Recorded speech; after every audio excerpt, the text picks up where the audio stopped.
Este domingo fue hallado el cuerpo de un hombre de 40 años flotando en el río Guadiana a su paso por Mérida. La voz de alarma la dio un piragüista que lo encontró en las inmediaciones del agua.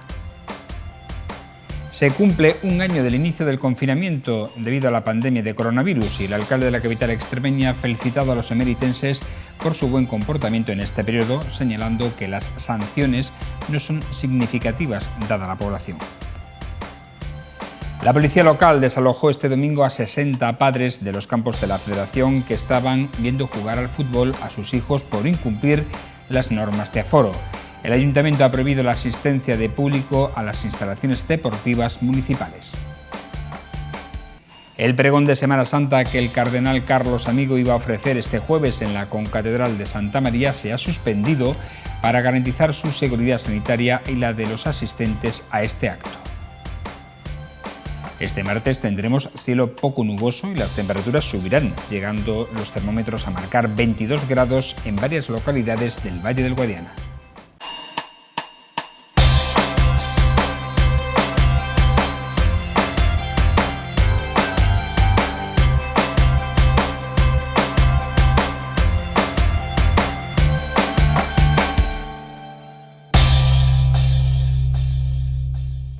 Bienvenidos a esta edición de La Picota, la número 1169, en este lunes 15 de marzo, jornada en la que se cumple un año del inicio del confinamiento de la pandemia del coronavirus. Y precisamente con esta noticia abrimos el informativo porque el alcalde de Mérida, Antonio Rodríguez Osuna, ha comparecido este lunes ante los medios de comunicación para hacer balance de este aniversario sobre la declaración del estado de alarma y el confinamiento en la ciudad.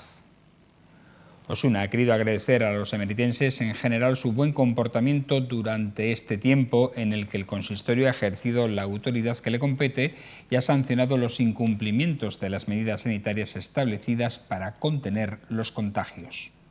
Dentro de las sanciones que se han puesto, es decir, yo creo que no han sido excesivas, ¿no?, comparado con otras ciudades. Cuando yo digo que la mayor parte de los vecinos y vecinas de Mérida se han comportado ejemplarmente durante esta pandemia, es que del número de vecinos que somos comparado con el número de sanciones, pues son ínfimas, ¿no?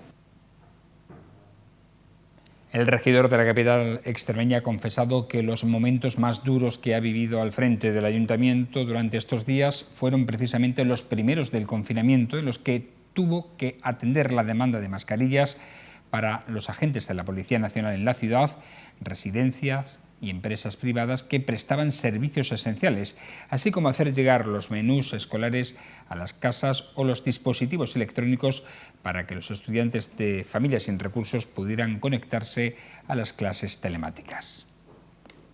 De esas, no os podéis ni imaginar, Policía Nacional, le pueden preguntar a la policía, las primeras mascarillas que tuvo la Policía Nacional los primeros días eran del ayuntamiento, porque tuvimos la suerte, sin saberlo, de tener un contrato que habíamos licitado hace unos meses con una empresa, creo que era de Córdoba, que fue la que ganó, que le dijimos cuando pasó esto 2 días antes necesitamos mascarillas y nos mandó 5 o 6.000 mascarillas. Tuvimos 5 o 6.000 mascarillas FFP2 en un momento que... ¿Y qué hicimos? Llevarlas a las residencias de mayores, las empresas de butano, los transportes públicos que no tenían en sus primeros días. En fin, tuvimos que atender un montón de gente que no eran personal funcionario, pero policía. Pueden preguntarle a la Policía Nacional quién les dio las primeras mascarillas. El Ayuntamiento de Mérida ha destinado en este periodo más de 4 millones de euros a políticas sociales y de estímulo a la economía, así como de ayudas contra la pandemia. Preguntado el regidor por el acceso del consistorio a los fondos europeos, el alcalde ha recalcado que deben aprovecharse para que haya una verdadera recuperación económica y social. Bueno, está por definirse, es verdad que ha salido recientemente un decreto que ya pone a disposición de los ayuntamientos un fondo especial para cubrir el déficit del transporte público, pero hasta el día de hoy es lo único que conocemos como ayuda directa, aparte del aporte económico que se supone que vendrá a través de distintos planes de las comunidades autónomas y del Gobierno de España. Solo en 2020 este ayuntamiento ha destinado más de 4 millones de euros en políticas sociales, en políticas de estímulo a la economía y en ayudas contra la COVID. Ayudas y políticas que, como bien saben, continúan en este 2021. Hoy acaba el plazo para la inscripción, por ejemplo, de las ayudas directas al sector del comercio, el turismo y la hostelería. Podemos decir que ya hay más de 400 solicitudes a la espera de que termine y concluya el día y se van a beneficiar dichas empresas con 1.230.000 euros. Además, hemos vuelto a licitar un nuevo contrato de reparto de mascarillas y geles gratuitos en los centros educativos de la ciudad, que volverán a estar ya mismo. Hemos redoblado los esfuerzos en desinfección y limpieza, hemos contratado más personal también en este 2021, como hicimos en el año 2020. Hemos estado donde nos lo han pedido, residencias de mayores, centros sanitarios, colegios públicos y privados. En Crónica de Sucesos, el cuerpo sin vida de un hombre de 40 años ha aparecido este domingo en el río Guadiana a su paso por Mérida. La voz de alarma la dio un piragüista que encontró el cuerpo flotando en las inmediaciones del agua. A primera hora de la tarde acudieron hasta el lugar del suceso agentes del Cuerpo Nacional de Policía y la Policía Local, bomberos del CPI del Parque de Mérida y efectivos del Grupo Especial de Actividades Subacuáticas de la Guardia Civil, los denominados GEAS, quienes procedieron a su rescate, que ha resultado complicado dado el lugar en el que se encontraba, a unos 160 metros de la orilla. El cuerpo no presentaba signos de violencia. Fue trasladado al Instituto de Medicina Legal de Badajoz, donde se le realizará la autopsia para esclarecer las causas del fallecimiento. Seguimos en esta crónica de sucesos porque la Policía Local de Mérida ha desalojado este pasado fin de semana a 60 personas de los campos de la Federación de Fútbol debido al incumplimiento de las medidas anti-COVID en el recinto. Las personas congregadas eran padres que estaban viendo jugar al fútbol a sus hijos. Esta instalación deportiva carecía de un responsable de control de aforo y de la implementación de las medidas sanitarias preceptivas para este tipo de eventos, como toma de temperatura o dispensador de gel hidroalcohólico. En este sentido, el alcalde ha anunciado este lunes que el consistorio prohibirá el acceso de público a las instalaciones deportivas municipales y a aquellas en las que no haya una persona encargada de hacer cumplir los requisitos de aforo y acceso con seguridad. Y tenemos vídeos, fotografías y denuncias de incumplimiento de aforo, de incumplimiento de medidas, de incumplimiento de las condiciones higiénico-sanitarias que se da para todo el mundo. Y, por tanto, la decisión que tomó este ayuntamiento fue la de no permitir que nadie, absolutamente nadie, entrara en una instalación deportiva municipal. Y los campos de la Federación, aunque no son titularidad municipal, sí están en la ciudad de Mérida. En el día de hoy se ha hecho una comunicación a los clubes que traen allí para decirles que está totalmente prohibida la entrada de ningún padre ni ninguna madre en la instalación, porque los que practican deporte son ellos, no los padres, y mucho menos para estar en un bar, en la instalación. Reunimos a todos los clubes de fútbol, quiero que lo sepan, y les dijimos que si querían que entrara público tenían que nombrar un responsable de COVID. Y ese es el motivo por el que ayer se desalojó a 60 personas que incumplían la normativa contra el COVID. Repito, la normativa contra el COVID es aforo máximo de la instalación, control de acceso, qué personas estaban, una ficha, etcétera, etcétera. Además, los agentes de la Policía Local practicaron otras sanciones que nos resume el delegado Marco Antonio Guijarro. Se han denunciado a 63 personas por denuncias de tráfico, un delito a la seguridad vial, se han denunciado la realización de 3 botellones, a 2 aparcacoches ilegales, también se han impuesto denuncias por infracciones a la convivencia ciudadana, en este caso 4, y una persona por portar un arma blanca prohibida. La Junta de Cofradías de Mérida ha suspendido hoy el pregón que el cardenal Carlos Amigo iba a ofrecer este jueves en la concatedral de Santa María para garantizar la seguridad sanitaria tanto del propio cardenal como del público asistente. En su lugar, baraja la posibilidad de celebrar una presentación a la misma hora de un acto de Semana Santa. Por otra parte, este lunes se ha dado a conocer el concurso Dibuja tu Semana Santa, en colaboración con la Asociación de Comerciantes Emérita Augusta, para asegurar la participación de los niños en este periodo.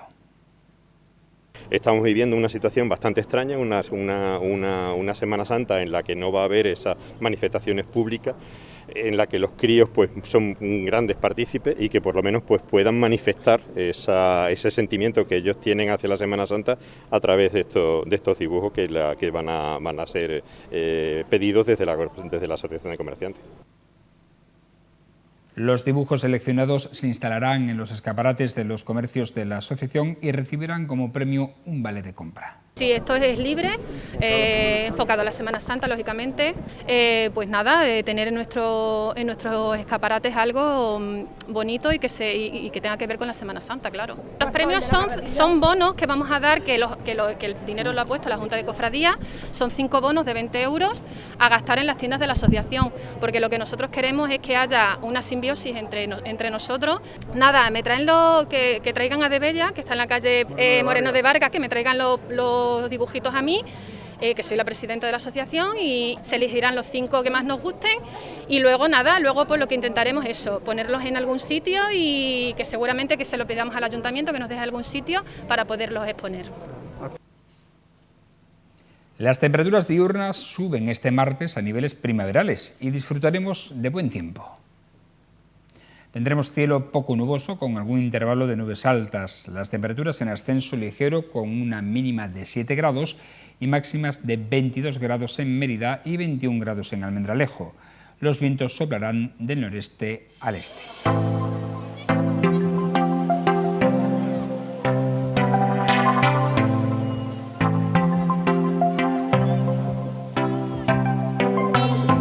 Este domingo se reunió el Consejo de Gobierno de la Junta para analizar el ascenso de los positivos y la incidencia acumulada en la región, que ya supera a los 14 días los 50 casos por 100.000 habitantes. Y es que en la última semana han ido creciendo diariamente el número de casos tras la entrada en vigor de las medidas de flexibilización de la pandemia. La relajación decretada por la autoridad sanitaria ha hecho que bajemos la guardia y parece que aún hay personas que no se han enterado que esta flexibilización no es sinónimo de hacer caso omiso a las recomendaciones para evitar contagios. La Administración autonómica ha extendido las medidas dispuestas para el puente de San José y Semana Santa de forma ininterrumpida del 17 de marzo al 9 de abril. Esto implica que el cierre perimetral de la comunidad no se levantará tras el puente y permanecerá activo hasta después del Domingo de Resurrección, entre otras medidas. Todo parece indicar que, de no atajar la movilidad, que es la principal causa de transmisión del virus, no cesará la tendencia de crecimiento en el número de contagios. La pelota está en nuestro tejado, en la de todos los ciudadanos. De nuestra responsabilidad depende que iniciemos de nuevo otro ciclo ascendente y, por tanto, la aplicación de medidas más severas que pueden hacer que nuestros centros hospitalarios vuelvan a masificarse y nuestra economía se cierre de nuevo.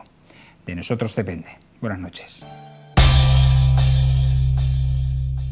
Ayudas al comercio y a la hostelería. El Ayuntamiento de Mérida vuelve a sacar una línea de ayudas directas al comercio y la hostelería de hasta 4.500 euros para nuestros comerciantes y 5.000 euros a los hosteleros. Infórmate en la web mérida.es o acércate al museo abierto a la oficina de atención. El Ayuntamiento acompaña de nuevo a comerciantes, hosteleros y empresas de turismo con ayudas directas. Es una apuesta decidida. Consume Mérida. Ayuntamiento de Mérida. Entramos en esta segunda parte de La Picota, pues con una jornada que nos deja multitud de noticias. Aunque antes, como siempre, hablaremos de aquellas relacionadas con la proximidad, con nuestro entorno y con la pandemia. Hoy están con nosotros Irene Torres. ¿Cómo estás? Buenas noches, ¿qué tal? Buenas noches, ¿Cómo pues estás? muy bien. ¿Cuánto tiempo sin verte? Os echaba de menos, ha Sí, sido sí. un par de meses, yo creo, Sí. casi sin venir. Muy bien, he encontrado trabajo, he acabado de estudiar, así que creo que bastante bien. Bueno, pasé el COVID bastante malica, es lo único que puedo decir de estos meses malos, pero todo lo demás... Dilo para que la gente, para aquellos negacionistas que sepan que el COVID existe y que se pasa mal. Existe y se pasa mal. Yo estuve 15 días en cama, con fiebre, con dolores musculares, y los dolores de cabeza me han durado 2 meses después. Y bueno, al final mucha debilidad muscular y bastante complicado. Y tuve suerte que no me afectó más bien a la parte respiratoria, que fue más bien fiebre, cansancio, muchos dolores de cabeza, pero no me afectó a la parte respiratoria. Pero aún así, la verdad que no se lo deseo a nadie, porque fueron esos 15 días y secuelas más de un mes recuperándome, que yo he pasado gripe y no he tardado un mes en recuperarme de una gripe como he tardado en recuperarme de esto. Bueno, es tremendo. Bueno, lo bueno que tienes ahora es que estás inmunizada. Sí, además me hicieron una prueba, porque para donar necesitas hacerte una prueba, y me hicieron una prueba y tenía bastantes anticuerpos, entonces tengo que esperar unos días y puedo ir a donar plasma. muy bien, muy buena. Hay muchísimas personas que lo están haciendo y hacen una labor extraordinaria. Hacéis una labor extraordinaria si finalmente consigues donar plasma. Daniel Serrano, ¿cómo estás? Buenas noches. Buenas noches. ¿Cómo estás? Bien, aquí andamos a la tarea y peleando, como siempre. Bueno, decía que jornada, mejor dicho, cargada de noticias. En primer lugar, vamos a comenzar poniendo orden en ellas y, como siempre, comenzamos por las de proximidad. Debido pues a este incremento de contagios que se está sucediendo en los últimos días en la Comunidad Autónoma de Extremadura, la Junta de Cofradías de Penitencia de Mérida ha suspendido el pregón que iba a ofrecer el cardenal Carlos Amigo este jueves en la concatedral de Santa María. Por segundo año consecutivo, recordemos que el pregón Carlos Amigo lo iba a dar en el año 2020, debido al confinamiento no se pudo hacer, se pospuso a este año y este año de nuevo se ha pospuesto para el año 2022. Esperemos que ya en ese año pueda suceder un pregón esperado de Semana Santa. Y ayer el Consejo de Gobierno de la Junta de Extremadura se reunió en sesión extraordinaria para analizar precisamente estos datos de incremento de contagios en la región, que supera ya los 50 casos por 100.000 habitantes a los 14 días.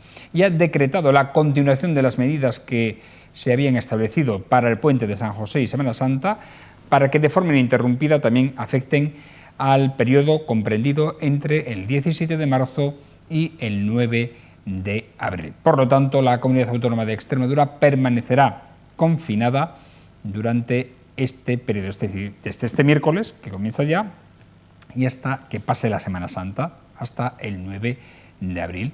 Bueno, ¿cómo analizáis estos acontecimientos, mejor dicho, esta noticia que conocimos ayer, esta decisión? Irene. Yo lo entiendo, porque al final es verdad que tenemos mucha fatiga pandémica, que queremos hacer un poquito más vida normal y es entendible esa parte, pero también es verdad que no podemos, viendo los datos que hemos tenido los meses anteriores y los que ha supuesto para salud, para negocios y para todo lo demás, tenemos que hacer un último esfuerzo, aunque es verdad que es muy difícil de explicar y la fatiga esta pandémica mental, pero es necesario, es muy necesario.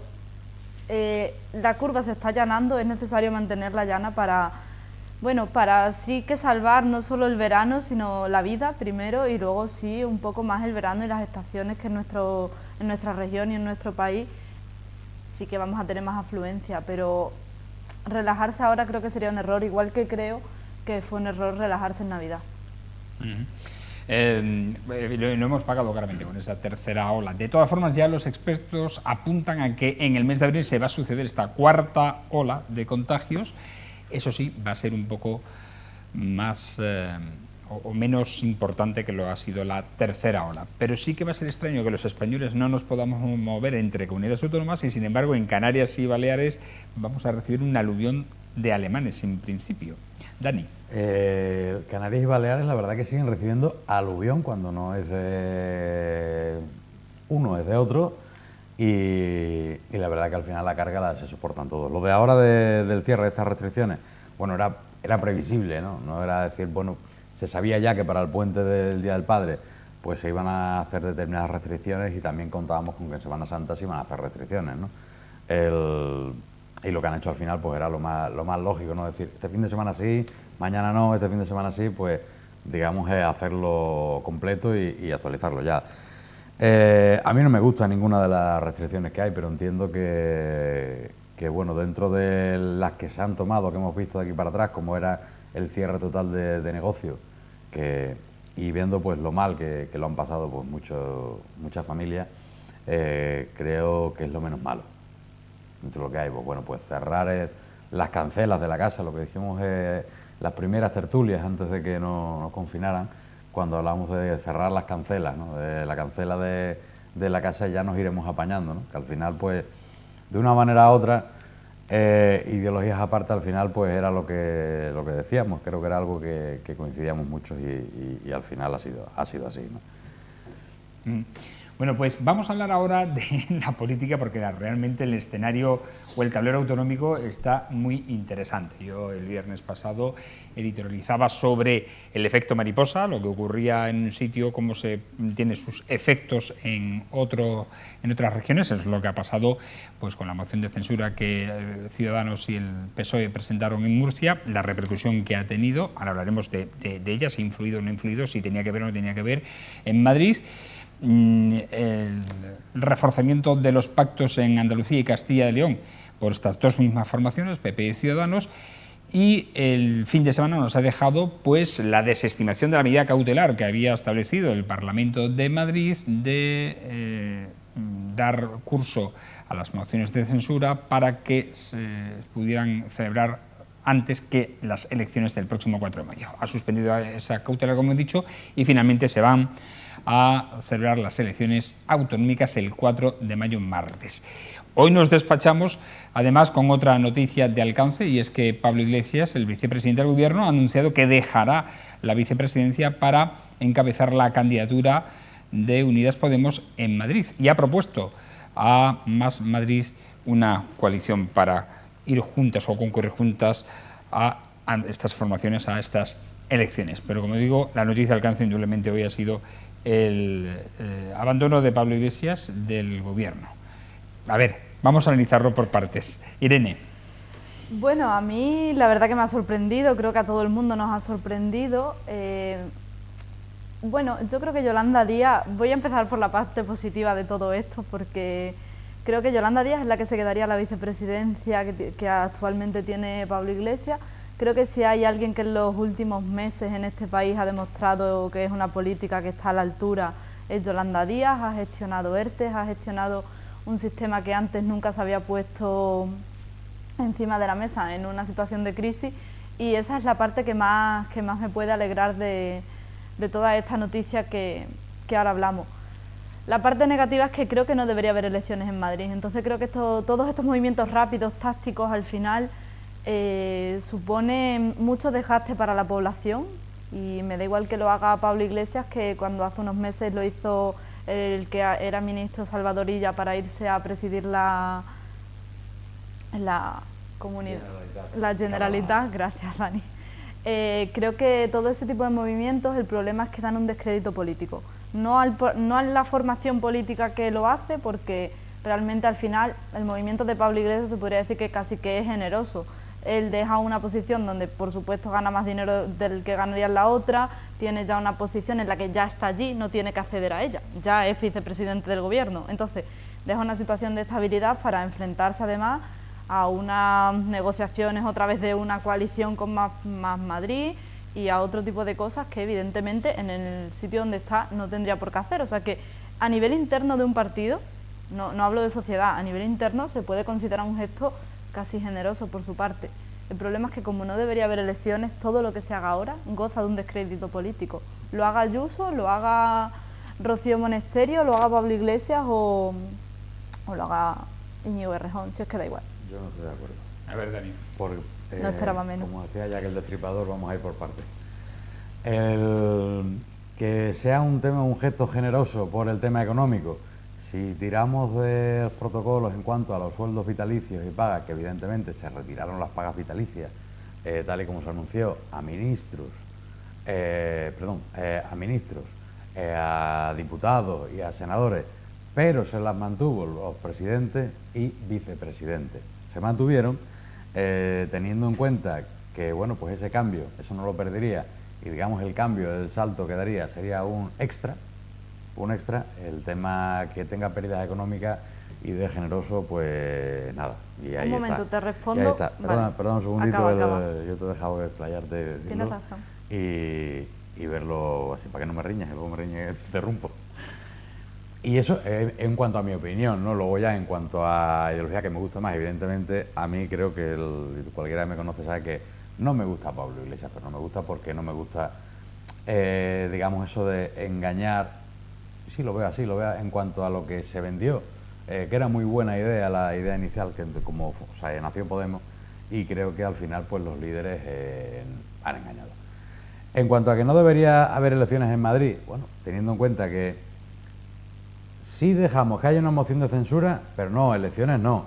O sea, depende, yo creo que esto es a gusto del consumidor y depende de dónde suceda o si se va a reparar casa o no, y el caso lo hemos tenido, como o lo que ha dicho la ministra del PSOE, que claro, que ponía ahí ya que sí que eran las elecciones más seguras, que vaya la gente a votar, que todo maravilloso, y ahora dice lo contrario, una semana después, la Comunidad de Madrid, que es un peligro, que es un riesgo para la salud pública, etc, etc, etc, etc.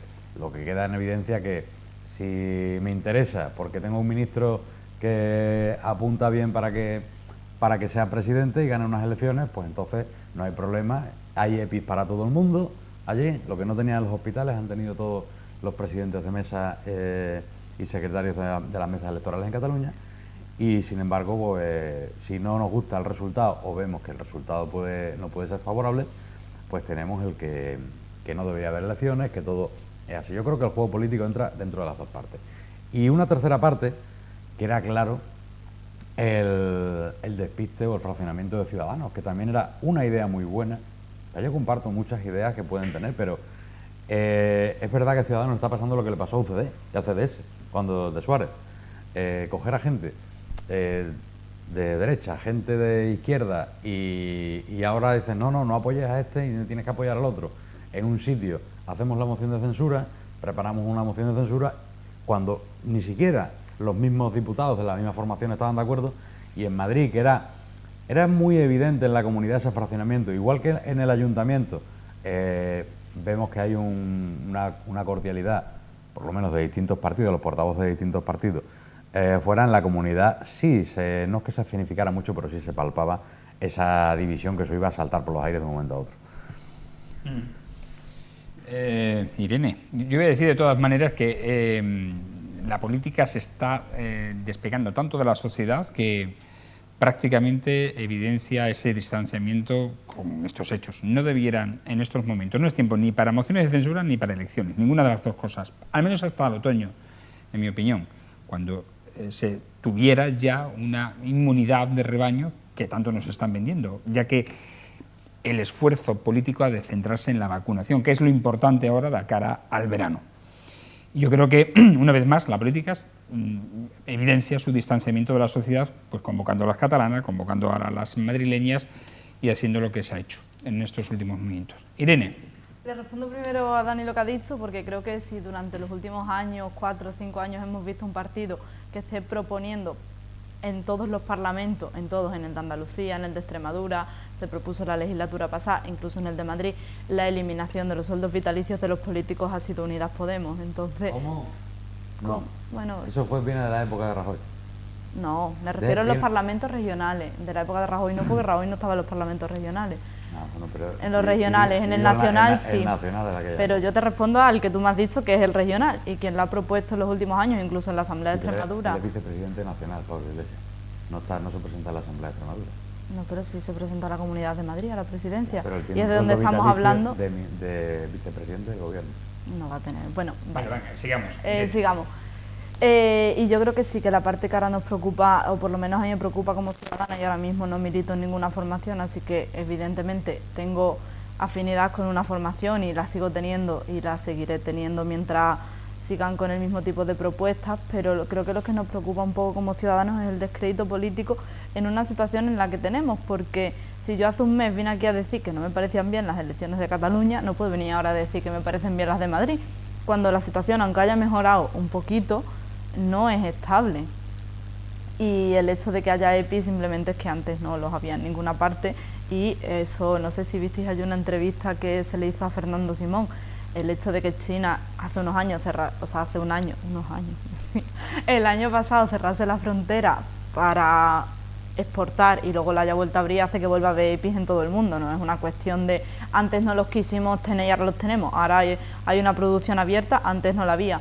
Y la solución para eso creo que la hemos hablado aquí varias veces y sería fabricar a nivel nacional, y creo que estamos en el momento adecuado para que los esfuerzos, en vez de en elecciones y en triquiñuelas políticas que creo que no hacen bien a nadie, se centrasen en tener una industria productiva que sí que hiciese que de verdad no faltasen esos EPIs, fuese para unas elecciones, para un hospital o para una vida normal.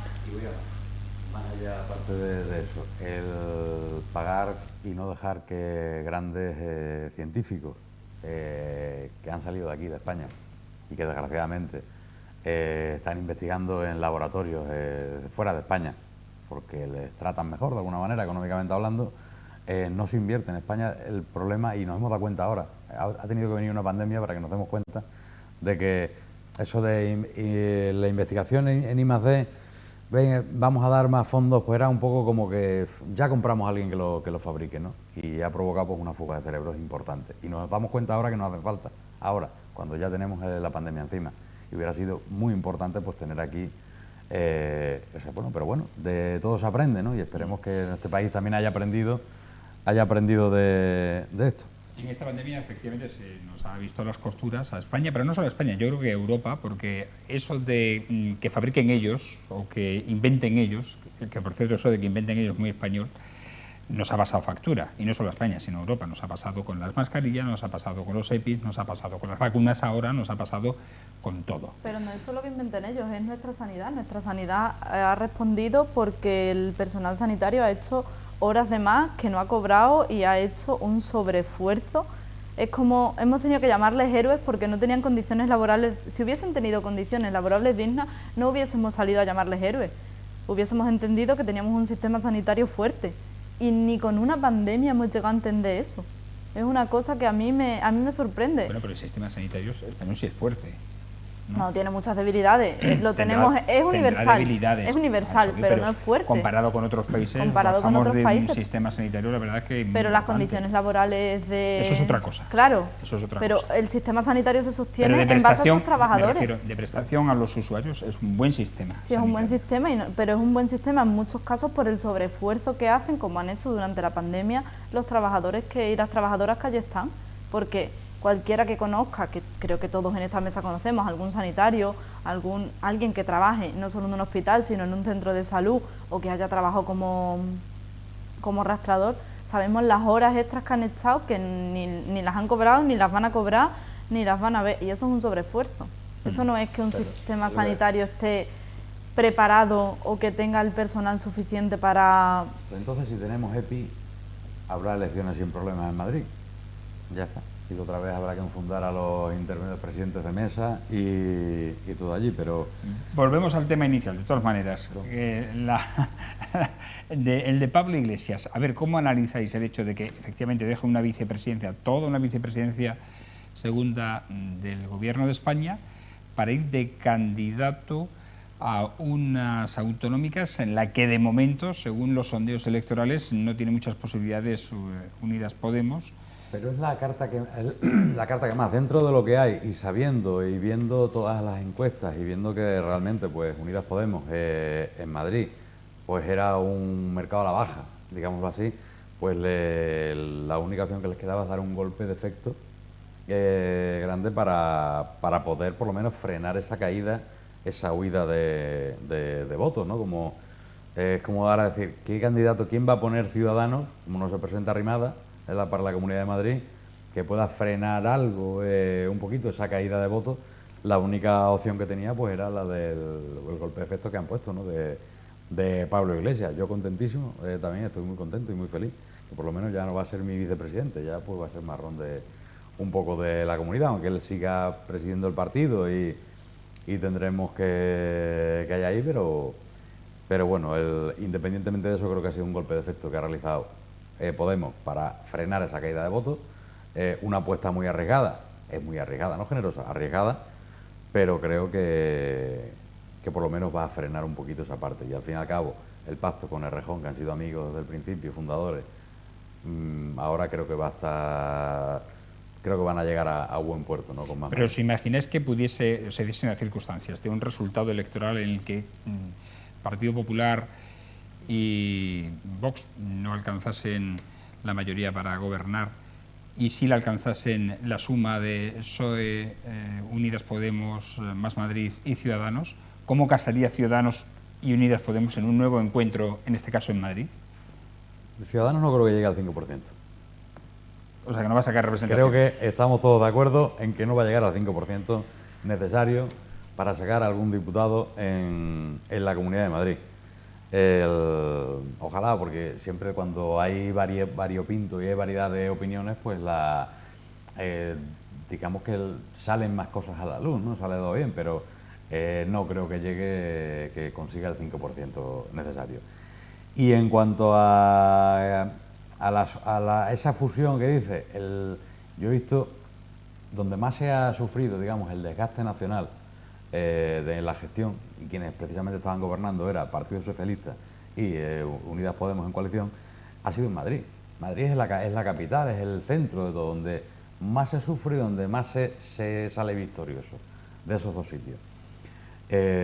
Y creo que, bueno, pues ese desgaste y esa, digamos, contraprestación que ha hecho pues la presidenta Ayuso de meter más de sus recursos, ¿no? Con lo que hizo del hospital del IFEMA y demás, creo que a los madrileños pues les ha transmitido esa confianza. Y yo sé de varios madrileños que me hubiera sorprendido, pero sorprendido, o sea, me quedaba sorprendido que hubieran votado alguna vez al centro derecha, y ayer concretamente me dijo, hablé con un amigo de ellos y dice que va a votar a Ayuso. Y no ha votado al PP en su vida, ni al PP ni a Vox. Y todo por el tema ese de la gestión. Son gente que apolítica, ya no hay esa... Hay mucha gente, mucha juventud todavía queda algo, pero esa ideología acérrima, ya no hay. La gente quiere que se hagan cosas y cuando ve que le solucionan problemas, pues ahí está. Entonces creo que la apuesta de Ayuso va a ser muy buena para lo que sale, para el resultado. Irene. Yo iba a ser más políticamente correcta que Dani con lo de que iba a desaparecer Ciudadanos, y iba a decir que si... Estaba viendo precisamente el único sondeo que se ha hecho hasta ahora en Madrid ha sido el de GAT3 para ABC y le daba un 4% a Ciudadanos, o sea que no sacaría representación en la Asamblea. Claro, primero que es verdad que con la situación que hay no se sabe si va a sacar representación en la Asamblea, pero bueno, siendo siempre generosos ante una situación así, pensando que pudiese sacarla, creo que la representación sería mínima y al final, tanto en un gobierno como en una coalición, como en todos estos términos que casi que son nuevos para la sociedad, la correlación de fuerzas es lo que hace que se funcione. Entonces, ¿cómo funcionaría el gobierno? Pues con una correlación de fuerzas. Igual que hay un gobierno nacional que si hubiésemos hablado aquí hablábamos aquí hace un año, ¿no? Si hubiésemos hablado hace poquito más de un año, no nos hubiésemos creído que un gobierno de Podemos y el Partido Socialista siguiese funcionando un año después. Todo el mundo decía, eso no va a pasar, a los 2 meses se va a romper, e incluso con una pandemia, que creo que no ha habido una crisis más fuerte en los últimos años en este país, ese gobierno no se ha roto. Tiene sus diferencias, por supuesto, pero creo que... decir, no se ha roto, pero ha habido sus fisuras. Pero bueno, es que yo creo que no nos acostumbramos, y parece que no nos vamos a acostumbrar nunca, a que las fisuras, el debate, el choque de ideas, incluso el tenerse que levantar la voz, es algo que va a pasar, pero no solo va a pasar en un gobierno de 2 formaciones, en un gobierno de una... No pasa. Claro. No pasa, lo que pasa es que no se exteriorizan. Yo he sido parte de... También he estado en gobierno, he estado en oposición y durante mucho tiempo. Ahora no milito en ningún partido, aunque como Irene pues puedo simpatizar. Acabo de ganar una apuesta, gracias Dani. De nada. Desde hace tiempo ya nos contarás también. Y es cierto que dentro, porque claro, pues cada uno somos de nuestra madre y nuestro padre, pero al ser de una misma formación, pues esos debates se hacen siempre de puertas para adentro. Yo recuerdo muchas veces, que lo habrás visto también, cuando había formación, a las asambleas de los partidos, los congresos, ahí pues se guerrillea bastante, pero bastante. Hay luchas intestinas, sí. Bastante, ¿no? Que luego es verdad que la idea al final es la misma. Pero no salen al final. Cosa que además estoy de acuerdo, que los trapos sucios siempre hay que lavarlos, la ropa hay que lavarla en casa, ¿no?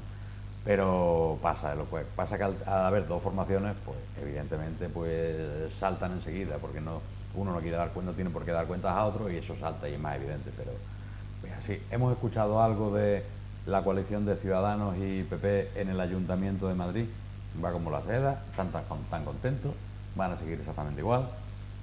O sea que todos somos, cada uno de su padre y de su madre, entonces de ahí es donde Y yo creo que las diferencias son sanas. No sé hasta qué punto estoy de acuerdo, a veces sí, otras no. Tengo mucho debate interno, entonces no puedo dar una opinión clara sobre si los trapos sucios se limpian en casa o no se limpian en casa. Es verdad que tengo bastante contradicción interna, no me refiero a política, sino interna, si estoy de acuerdo o no con eso, entonces no lo tengo claro. Yo cuando estaba hace 1 año y pico, 2 años, trabajando en el Ayuntamiento de Mérida, yo me peleaba con mis concejales, con los dos. Más con uno que con otro, pero me peleaba con los dos. Y teníamos unos choques que si tú nos veías luego tomando un café no te lo podrías ni imaginar, y nos adoramos. Y a día de hoy nos seguimos adorando, pero teníamos unos choques siempre por cuestiones políticas, evidentemente, que es que eran normales. ¿Qué pasa en el gobierno del PSOE y Podemos? Que salen y bueno, yo entiendo que está bien que salgan, porque si no, al final, me refiero en ese caso, por eso digo que tengo contradicciones. Yo ahí tengo mis dudas, lo digo porque al final no es lo mismo un grupo político que haya discrepancias internas en el seno de una formación que lo haya en el gobierno, porque puede afectar a la estabilidad. Ten en cuenta que el gobierno tiene que proyectar estabilidad para todos los sectores, para todos los sectores. Y si no proyecta esa estabilidad, no es buena. Sí, pero es que hay temas en los que tú no puedes, o sea, hay temas en los que ahora mismo a nivel de gobierno, y esto no lo digo yo que nos pille de sorpresa, por ejemplo, el tema de la vivienda, es que hay una fisura en el gobierno, es que la hay, pero eso no quiere decir que eso vaya a crear una estabilidad, van a seguir debatiendo, y a mí no me parece mal que se debata públicamente, porque creo que nosotros, como ciudadanos y como ciudadanas, también tenemos derecho a formar parte de ese debate. Eso está el Consejo de Gobierno, en este caso el Consejo de Ministros, que ahí es donde se debate, o en todo caso en el Legislativo, en el Congreso, que pero es que yo creo que tiene que haber debates pero dentro públicos. O en el seno del Gobierno, yo no estoy tan seguro de que esas fisuras sean buenas.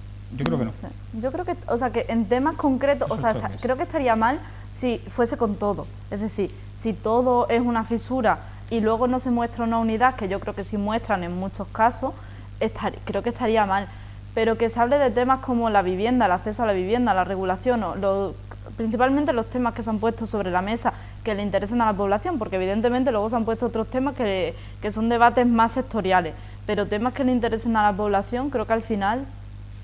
No sé, que también tengo mis dudas, por eso te digo, pero no me parece tan mal. Bueno, yo desgraciadamente veo, eso sería lo ideal, ¿no? El ver eso, pero luego realmente vemos cómo en el Congreso de los Diputados empiezan a decir por qué tú eres así, por qué el otro es así, y al final de los presupuestos y los baches, ¿quién habla? Que es lo que decimos muchas veces, y al final lo que nos importa es quién no lo arregla. ¿En qué queda? ¿En qué quedan 2 horas de insulto? Pero vas a aprobar una cosa, no la vas a aprobar, me vas a arreglar lo que nos hace falta a los españoles. Y ese es el verdadero problema. Pero tú has sido político, a ti no hace falta que te cuente de qué va un pleno y para qué sirve un pleno. Por eso mismo, esos tantos dimes y diretes, yo he negociado y me ha tocado, estando en oposición, y lo sabes, me he negociado en despacho con la oposición y con el gobierno, que no me hacía falta plenos ni comisiones. Muchas veces había cosas que podías negociar fuera para que se hiciera. Pero el pleno es una exposición pública y un debate. Luego, haces el debate, pero claro, para eso muchas están los partes plenos. detrás. Y antes de un pleno, yo recuerdo en una ocasión que se retrasó un pleno más de media hora, ¿sabes? Fue en el 2008, por ahí, en el 2007, el 2008 creo que fue, más de media hora, donde estuve en una negociación con el alcalde antes del pleno. Luego pero es lo normal. Quedó y luego ahí. En el pleno pegasteis voces, seguro. No. O bueno, es una manera de hablar, pero que para eso están los plenos. Al final los plenos es una exposición pública, un sitio donde se debaten cosas y donde se aprueban, pero también es el lugar de exposición. Me estás dando la razón, Irene. Yo te he dicho que se debate en el Congreso de los Diputados, que ambas formaciones tienen su opinión y pueden exponerla ahí y debatirla ahí, ¿no? Pero formando el Gobierno, el Ejecutivo, que es un poder distinto se supone, entre comillas, al Legislativo. Digo se supone porque a veces se confunden las líneas, no por otra cosa, que no me malinterpreten, pero que siendo socios de gobierno y entrando en el gobierno, para eso está el Consejo de Ministros. Exteriorizar los debates no me parece tan productivo, no me parece bueno. No me parece bueno a mí. No sé. Yo es que, como ya te digo, tengo dudas entre un poco esa fisura social y esa transparencia política. Entonces, como tengo muchas dudas, no tengo una postura clara. A lo mejor hace un año hubiese tenido mi postura súper clara, pero creo que está bien también debatir internamente con nosotros nuestras posturas ante las cosas y no la tengo clara. Bueno, nos vamos, señores, no hay tiempo para más. Agradecer, como siempre, a nuestros picoteros hoy su análisis y ha estado bastante comedido, por cierto, habéis estado bien, muy bien. Ya nos vamos llevando mejor, ya nos vamos. Gracias a Dani Serrano. Muchas gracias. Cuídate también, Irene, mucho. Muy buenas noches. Y a ustedes agradecerles, como siempre, su atención, instándoles a que nos sigan en las redes sociales, en Facebook, Twitter, YouTube, Instagram, también en la página web de Televisión Extremeña, donde pueden ver este programa, entre otras noticias también. Le emplazamos una nueva edición, será mañana martes, en torno a las 10 menos 25 de la noche, tanto en estas redes sociales, página web, como en la TDT, en la televisión. Hasta entonces, buenas noches y sean felices.